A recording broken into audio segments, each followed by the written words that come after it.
Hello friends, इस video में हम जिब्रेलिन फाइटोहॉर्मोन के बारे में डिस्कस करेंगे। इसके अंदर हम इसकी डिस्कवरी, केमिकल नेचर, स्ट्रक्चर और फिजियोलॉजिकल इफेक्ट्स को देखेंगे। तो सबसे पहले है इसकी डिस्कवरी। जिब्रेलिन को डिस्कवर किया गया था जापान में क्यूरोसावा के द्वारा। क्यूरोसावा एक प्लांट पैथोलॉजिस्ट थे जो कि राइस के सीडलिंग को स्टडी कर रहे थे। उन्होंने देखा कि कुछ राइस प्लांट ऐसे हैं जिनके स्टेम और लीव्स काफ़ी इलोंगेटेड हैं। तो इन्वेस्टिगेशन करने पे पाया गया कि इस तरह के राइस में फंगल डिजीज़ होता है, जिसे कि फुलिश सीडलिंग डिजीज़ या बेक्याने डिजीज़ कहा गया।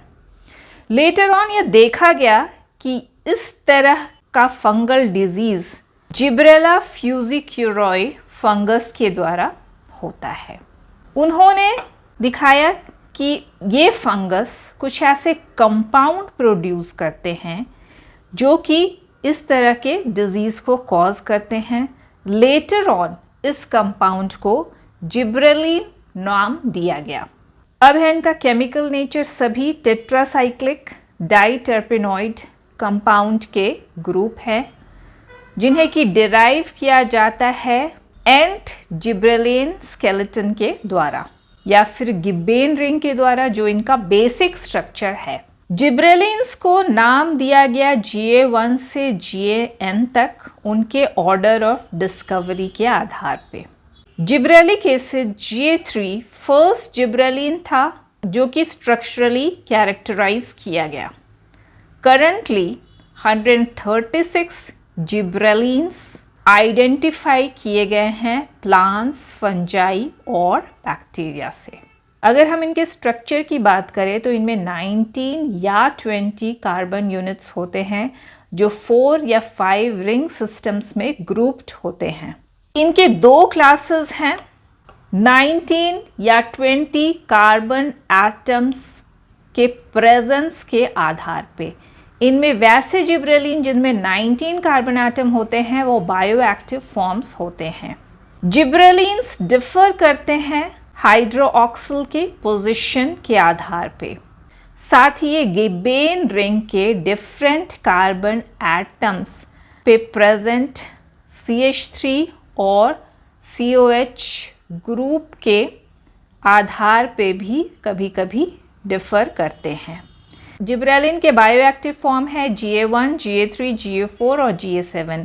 इनमें हाइड्रोक्सिल ग्रुप कार्बन नंबर 3 पे प्रेजेंट होते हैं, कार्बोक्सिल ग्रुप कार्बन नंबर 6 पे प्रेजेंट होते हैं और लैक्टोन ग्रुप प्रेजेंट होता है C4 और C10 के बीच।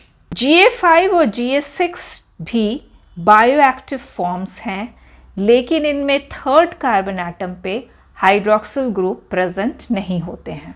GA1 कॉमन बायोएक्टिव जिब्रेलिन है।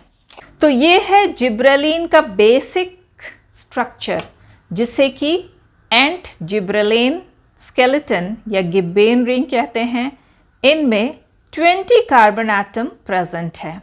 ये है GA3 का स्ट्रक्चर, जिसमें थर्ड कार्बन एटम पे हाइड्रोक्सिल ग्रुप होते हैं, फोर्थ और 10 कार्बन एटम के बीच लैक्टोन ग्रुप होते हैं। GA5 का भी स्ट्रक्चर GA3 की तरह ही होता है, सिर्फ एक डिफरेंस है कि इसके थर्ड कार्बन एटम पे हाइड्रोक्सिल ग्रुप प्रेजेंट नहीं होता है। आइए हम जिब्रेलिन के फिजियोलॉजिकल इफेक्ट्स को देखें। पहला है seed germination.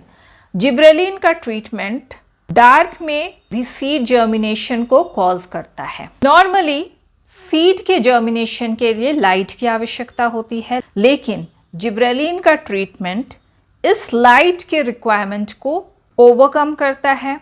Gibberellin variety of hydrolytic enzymes के सिंथेसिस को प्रमोट करता है, जो कि एंडोस्पर्म रिजर्व को सॉल्युबलाइज करते हैं, जिसे यूज करके सीड का जर्मिनेशन डार्क में भी होता है। दूसरा है रूटिंग।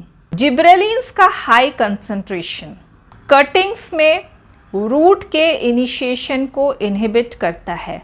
लीफ एक्सपेंशन, यह लीफ के एक्सपेंशन और एलोंगेशन को कॉज करता है। फिर है इंटरनोडल एलोंगेशन। जिब्रेलिन का ट्रीटमेंट जेनेटिकली ड्वार्फ और रोजेट प्लांट स्पीशीज में इंटरनोडल एलोंगेशन को इंड्यूस करता है। तो ये है नोड्स और ये है इंटरनोड। जिब्रेलिन के ट्रीटमेंट के द्वारा इस इंटरनोड का एलोंगेशन हो जाता है। तो ये कैसे होता है? इन रोजेट और जेनेटिकली ड्वार्फ प्लांट में जिब्रेलिन प्रोड्यूस करने वाले जीन मिसिंग होते हैं या फिर नेचुरल इनहिबिटर का कंसंट्रेशन हाई होता है। जब जिब्रेलिन बाहर से अप्लाई किया जाता है तो जिब्रेलिन की एंडोजेनस डेफिशिएंसी ओवरकम होती है और साथ ही जिब्रेलिन नेचुरल इनहिबिटर के इफेक्ट को भी ओवरकम करता है और इस तरह से इंटरनोडल एलोंगेशन कॉज करता है। Bolting and flowering. Long day plants में जिब्रेलिन नॉन इंडक्टिव कंडीशंस में बोल्टिंग ऑफ फ्लावरिंग कॉज करता है। तो लॉन्ग डे प्लांट्स के बोल्टिंग ऑफ फ्लावरिंग के लिए लॉन्ग डेज की आवश्यकता होती है। शॉर्ट डेज के प्रेजेंस में अर्थात नॉन इंडक्टिव कंडीशन में इनमें बोल्टिंग ऑफ फ्लावरिंग नहीं होती है, लेकिन अगर इन्हें जिब्रेलिन से ट्रीट किया जाता है तो यह इन नॉन इंडक्टिव कंडीशन को ओवरकम करके बोल्टिंग और फ्लावरिंग कॉज करता है। पार्थिनोकार्पी। जिब्रेलिन का ट्रीटमेंट पार्थिनोकार्पी को इंड्यूस करता है। पार्थिनोकार्पी का तात्पर्य है बिना फर्टिलाइजेशन के फ्रूट का डेवलपमेंट। एग्जाम्पल, कमर्शियल स्केल पे जिब्रेलिन का ट्रीटमेंट फ्लैशी टमेटोज और लार्ज साइज्ड ग्रेप्स प्रोड्यूस करता है। 7th है डॉर्मेंसी ऑफ बड्स। जिब्रेलिन का ट्रीटमेंट कुछ केसेस में बर्ड की डॉर्मेंसी को ब्रेक करता है। 8th है लाइट इनहिबिटेड स्टेम ग्रोथ। जब लाइट ग्रोन प्लांट को जिब्रेलिन से ट्रीट किया जाता है तब ये स्टेम ग्रोथ को स्टिम्युलेट करते हैं। Fruit setting and fruit drop. Gibberellin का ट्रीटमेंट फ्रूट सेटिंग को इंक्रीज करता है और फ्रूट ड्रॉप को रिड्यूस करता है।